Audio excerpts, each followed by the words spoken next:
இன்னும் இஸ்மாயில், அல் எசௌ, யூனுஸ், லூத் இவர்கள் யாவரையும் உலகத்தில் உள்ள அனைவரிலும் மேன்மையாக்கினோம். இவர்களுடைய மூதாதையர்களில் இருந்தும் இவர்களுடைய சந்ததிகளில் இருந்தும் இவர்களுடைய சகோதரர்களில் இருந்தும் பலரை நாம் தேர்ந்தெடுத்து அவர்களை நேர்வழியில் செலுத்தினோம்.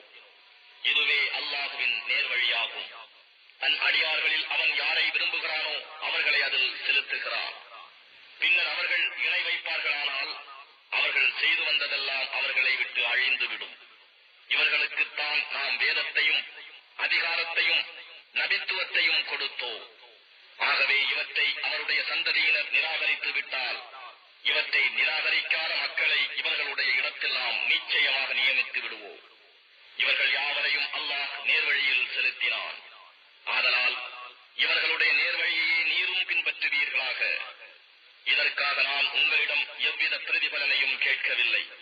இது இக்குர்ஆன் உலக மக்கள் யாவருக்கும் நல் உபதேசமே அன்றி வேறில்லை என்றும் கூறுவீராக.